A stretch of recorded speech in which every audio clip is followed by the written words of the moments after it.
HighBridge, a division of Recorded Books, presents Blood and Rubles by Stuart M. Kaminsky, read by John Mclain. Chapter 1. A day, not unlike other days. Oleg Machmanov knew it was night. There was no sun. He knew he must be somewhere off of Gorky Street, for that was where he had started. The rest was a drunken blur. Even though he was dressed only in shoes, worn socks, threadbare pants, and a yellow and red American flannel shirt, Oleg Machmanov couldn't even have told a policeman if it was winter or summer. Alexei Chazov and his two brothers had followed the drunkard for about 5 blocks. They had stayed back in the darkness, though it was unlikely the drunken man would see them unless they were in his face. The street was narrow and empty. Well, not completely empty. The Chazovs had seen a young man and woman with their arms around each other in a doorway. The drunkard had wandered far since he had been thrown out of the New Hampshire cafe with its blaring American music. He had stumbled, seemingly without knowing it, in the general direction of the Strogino district, a neighborhood of cement tenements. When he entered the Strogino, the Chazovs spotted him. The drunk stopped, but Alexei held his brothers back. In front of them, sitting on a low stoop, a man smoked a pipe. The man seemed big, but it was hard to tell because most of the lights on the small street were out, and the ones that were on were dim. Oleg slumped into a doorway and searched his pockets for the small bottle of vodka he had tucked away, but found nothing. Another search, this time for money, produced enough rubles to buy a small bottle should he stumble on someone who might have one to sell. He re-pocketed the money and tried to decide which way led back to Gorky Street. He guessed left and took his first few steps in that direction. The big man on the stoop finished his pipe. He tapped the ashes out on the sidewalk, rose, turned, and went through the door behind him. Now the Chazovs could move. As they neared the drunkard, Alexei supposed that the man was old, at least 50. In fact, Oleg was 33. He had given up most of his teeth to drink and dissolute living. He was known to the down and the drunk as Smiling Oleg, not because he smiled so much, but because he looked so incredibly funny when he smiled his near-toothless grin. "One small step for Oleg," he said to the man who'd been smoking across the street, but now the man was nowhere to be seen. Oleg shrugged and took another step. "And one more step for the glorious future of Mother Russia." Before he took another step, he tottered. Almost certainly he would fall to the pavement. It had happened to him before. And so many times he had rolled over on the street to look up at whoever had pushed him, and saw no one. This time he did not fall. He took another step, and was shoved hard from behind. His hands went out to protect his battered face from smashing into the pavement. At that he was successful. He was aware of more than one person above him as he rolled over on his elbows and looked up with his loopy smile that usually brought a laugh. The 3 faces hovering over him did not laugh. Oleg was trying to rise when something hit him, something hard, something heavy, just above his left eye. It wasn't quite pain he felt, but surprise. He slipped back down. The second blow caught him flush in the face, and he was aware of his nose being smashed once again, probably along with his cheekbone. When something crushed his chest, cracking ribs, he found it very difficult to breathe. He tried to speak when something cracked his skull, and he was vaguely aware that he must be dying. He made some attempt to breathe and think, but failed.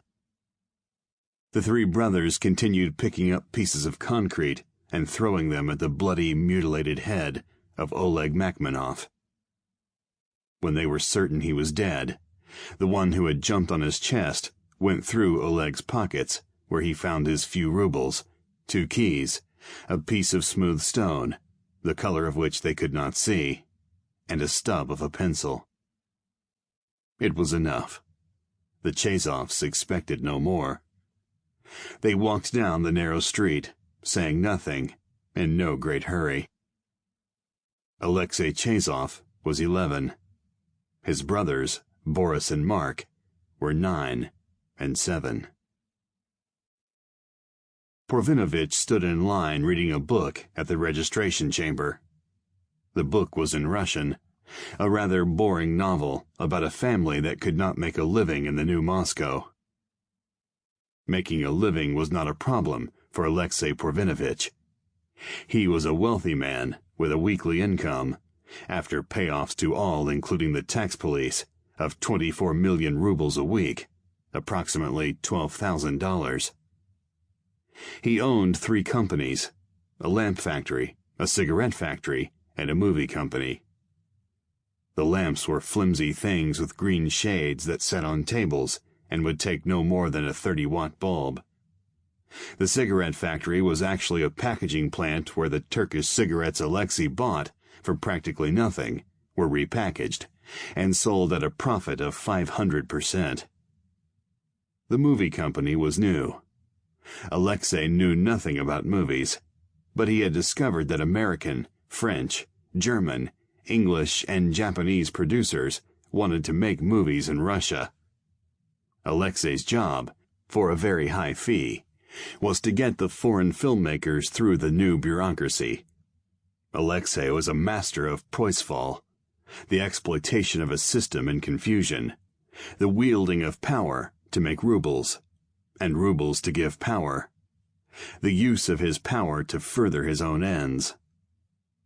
He had been masterful at it when the bureaucrats were communists, and he was an even greater master now that the bureaucrats were working for themselves.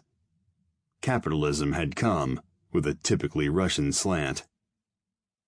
In addition to wealth, he had acquired a beautiful, intelligent wife, who could speak 5 languages she had learned during her early years as a prostitute, and he supported his brother, who was little more than a local, a simpleton. The line moved up. Alexei could read the book no longer. He offered it to a lean, coughing man behind him. The man took it with no sign of thanks or gratitude. Alexei expected none. Finally, it was Alexei's turn to sit in the metal folding chair across the desk from the man with many chins. Alexei had dressed for the occasion, a conservative, definitely not new gray suit, a slightly rumpled white shirt open at the collar, a gray tie with little blue lightning bolts. He put his black vinyl briefcase on the desk and smiled wearily as he handed over the papers. The man took them in his swollen fingers. "Let's see," the man said. He was dressed more formally than Alexei, in the near uniform of dark suit and tie at the highly buttoned collar. Protocol sobriety is in order. Addresses are... Is this a 7? Alexei leaned over and confirmed that it was indeed a 7. The man nodded his head seriously, the opening move to inform Alexei that there would be a price to pay for this problem, and others he would surely find. Your Ustav charter seems to be correct. You are requesting a limited liability charter. What will you be making or selling? Books and other related items, said Alexei. The other items included computers and apartment sublets. The fat man did not pursue this. He turned the page to the financial statement, the heart of the matter. You have the 20 million rubles to start this venture? As is stated on the forms, which are all certified, said Alexei. All dues and charges have been paid, as the documents show. Good, good, the man said, moistening his finger and slowly turning the page to the landlord guarantee letters. You will maintain your business at 45 Pushkin Lane? I will, said Alexei. The document before the fat man was signed by Alexei's wife, who was officially the owner of the office building where all of Alexei's businesses rented space. Behind Alexei, the line waiting for permission to open a new business was long. Everyone waited patiently. They had waited patiently all their lives, and most of them fully expected that their requests to open businesses would be rejected, and that they would be sent to some other office to have their documents corrected. Temporary registration also in order, said the fat man, looking at the card before him. It had cost Alexei 500,000 rubles to the lawyer appointed by the registration chamber to be sure the registration forms were in order so that he could be issued the card. Official police stamp, the man said. Code number signed by State Statistics Committee. The stamp is a bit under-inked. Alexei let out a small sigh. And your company's stamp looks a bit too much like that of several others who have applied in the last month, the fat man said, shaking his head at the incompetence of those who did such things. Signature card in order and notarized, he went on. 3 names. Partners? Yes, Alexei said. The fat man went to the next document. Bank account for the business seems to be fine. The fat man looked directly at Alexei for the first time. We are fortunate enough to have raised sufficient money for this venture, Alexei said softly. Good, good, good, said the fat man. Let's see if we can move this along. Pension fund papers are signed and stamped, and you have the form from the tax inspectorate. The man flipped through the documents, once more shaking his head. I would like to issue you a permanent registration certificate, the man said. But there are some minor discrepancies. Words crossed out, stamps too faint. I would like to... He shrugged his shoulders to show that he would like to help. I have one more document that might help, Alexei said, handing the fat man a small brown envelope. The man opened the envelope and looked in, careful to keep anyone waiting in line, or the registrar at the next desk, from seeing. There were 5 $100 bills. The fat man slipped the envelope into the drawer of his desk, and stamped the final certificate that would permit Alexei Porfinovich to open his new business. Alexei accepted the document, shook the man's flabby hand, and put all of his papers back in his briefcase. Alexei relinquished the folding chair to the thin, nervous man who was next in line, the one to whom Alexei had given the book. Success. It had only taken 3 weeks of waiting and bribing to get the document. He had 2 more envelopes in his briefcase, each with $500. He had been prepared to give them all to the fat registrar. The man had sold his approval well below the going rate. Swinging his briefcase, Alexei left the bureau building. Outside, he looked at the sky. It was early October. The first night frosts had already come, and soon the first snow would follow. Within a month, the Moscow River would freeze, and the city would be covered in snow. Good. It was early, just before 2 in the afternoon, and Alexei decided to stop at the Grand Hotel for a drink, and perhaps a sandwich, before he went to his office. He hurried down Nikoloskaya Street, formerly 25th of October Street, a street as old as the city of Moscow itself. The street was crowded with people. Alexei paused in front of the old printing house at number 15. With its pale blue facade and neo-Gothic working of white stone, sundials, spires, and the prancing lion and unicorn above the main entrance. It was a building Alexei much admired. The first Russian book was printed there in 1564 by Ivan Fedorov. Alexei was confident that in time he would own this building.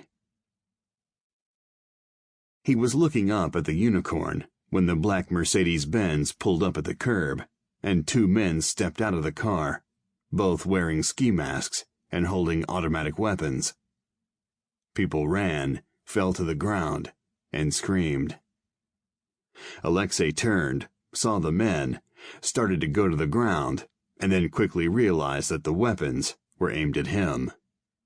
"In the car," one of the men ordered. Alexei was stunned. A mistake was being made. "I'm not," he began, but was cut off by the blow from a steel barrel across his face.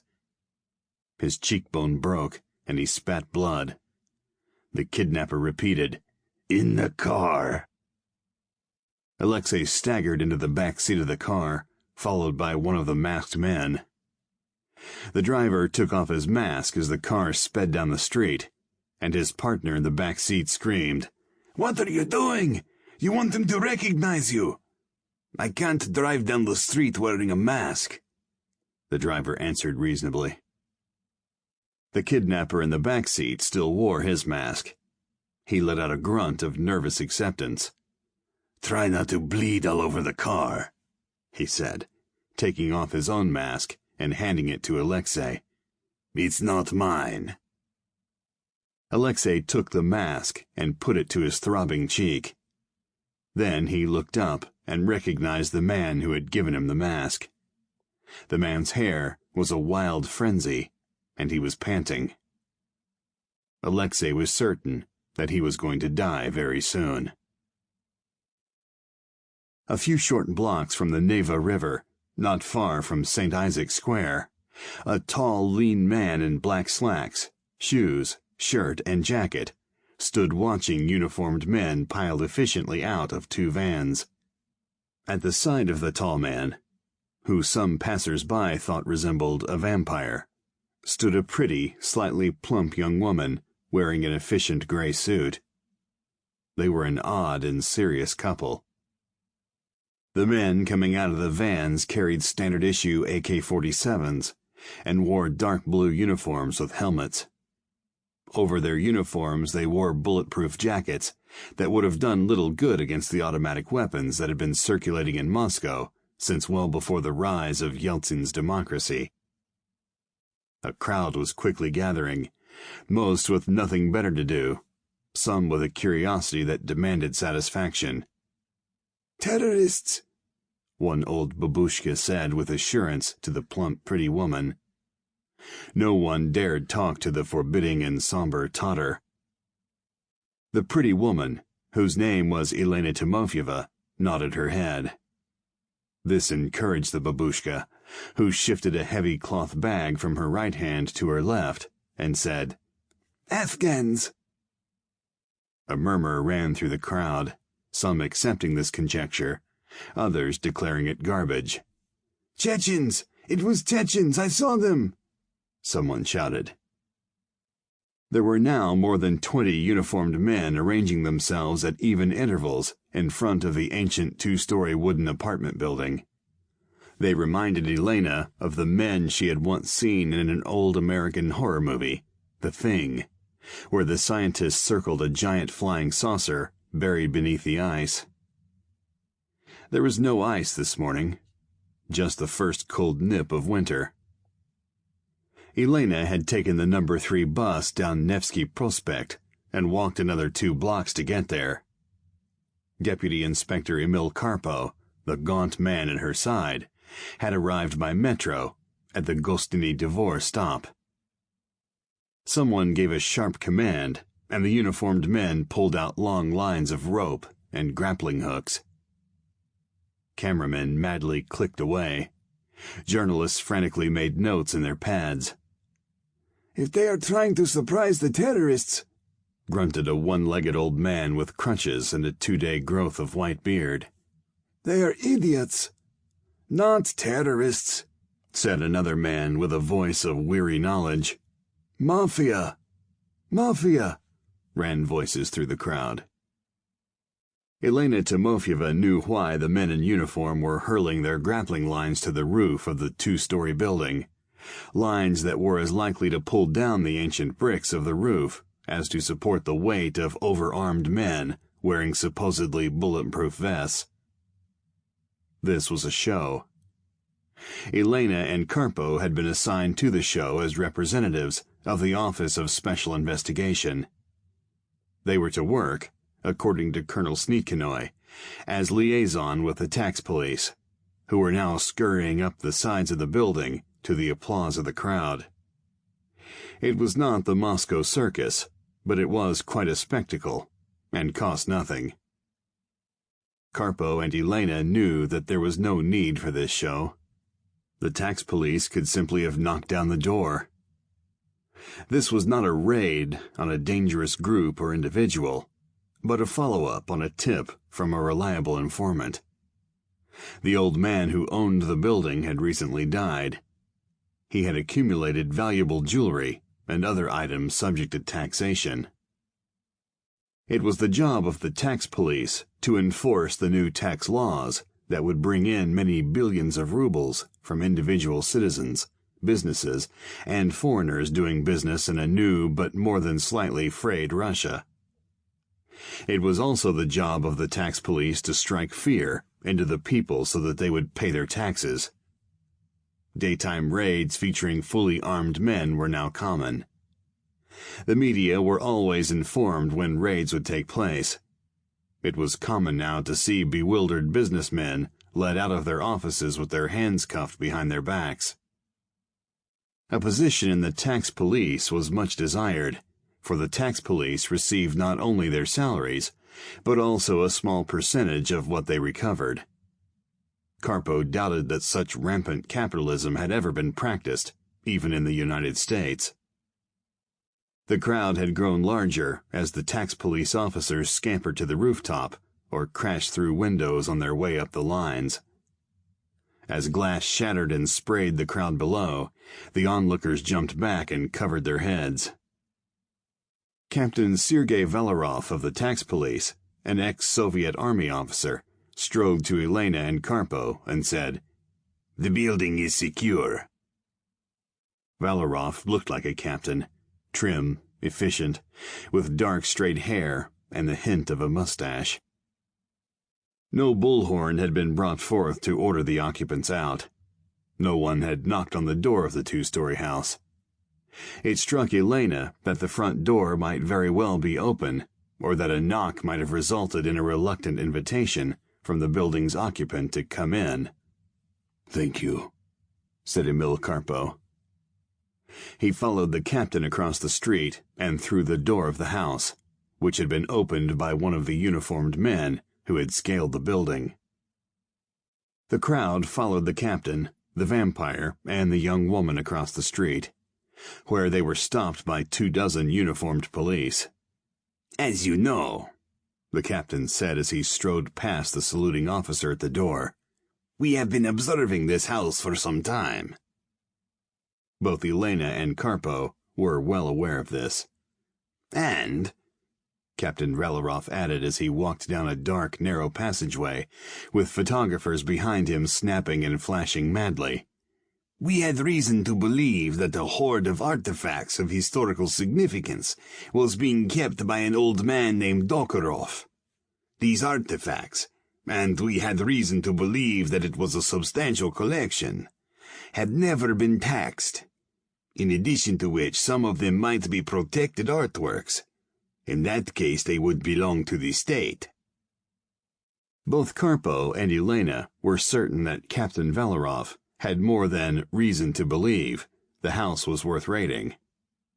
Otherwise, he would not have been instructed to stage the elaborate invasion that would certainly be the highlight of the evening news on television. The captain's step was certain.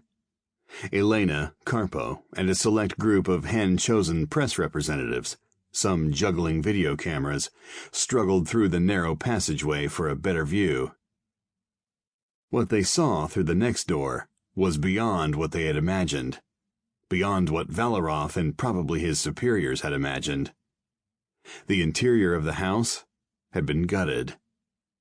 They stood in a large storage space with shelves piled almost 2 stories high, their upper reaches accessible only by a long ladder that leaned against the wall to their left. Flashbulbs went wild. Captain Sergei Valarov stood flat-footed, looking at the museum before him. Rows of books, jewelry, a chandelier, paintings, serving dishes, wooden boxes marked microscopes, manuscripts and small icons, and much more. Karpo reached forward and touched the shoulder of the posing Valarov, who showed only the slightest trace of tightening in his cheeks to indicate that this was much more than he had expected to find inside the house. It might be best if the press were taken outside and told that you will be out in several minutes with a full report. Meanwhile, I suggest you contact your superiors for instruction. The captain nodded, blew out some air, and turned with the help of 3 of his men to urge the complaining crowd into the passageway. When they were gone, Karpo motioned to Elena, who closed the door. The 2 police officers were alone in the room. Notes, Karpo said, and Elena took out her notebook and a white pen that had Barnes & Noble printed in red on its side. He walked slowly down an aisle. The noise of demanding reporters could be heard beyond the closed door. Preliminary report, he said. Random observations. Family painting of the Romanovs. Official. If the date is to be believed, it is the last such portrait of the family. Shelves full of books are held in place by gold and silver framed icons. He opened one book and went on. First edition, Bible, dated 1639, signed to Ilya, Ivan Fedorov. Elena touched the book. She knew that Fedorov was the Russian Gutenberg.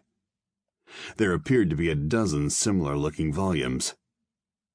There are hundreds of books, Elena could not stop herself from saying. Several thousand, Karpo amended, and opened a wooden box on the shelf before him. Inside were tiny, fragile magnifying glasses, each in a separate compartment protected by cotton. Lying on top of the glasses was a yellowing page torn from a book. Karpo scanned the page and handed it to Elena, who read, "The microscope was invented by a Dutch oculist in the 17th century. It was a simple thing. He made each one himself. They work surprisingly well. Most have disappeared into private collections or simply been lost. In 1923, a complete box of Leeuwenhoek microscopes was reportedly discovered in a pharmacy in Belgrade. The box had disappeared by the time the police arrived. The pharmacist was ordered to undergo psychiatric examination. And this," Elena began. "May well be that box," said Karpo, holding one of the glass and wire objects in his palm. "This room," she said, looking around. "It must have more treasures than the Kremlin Museum."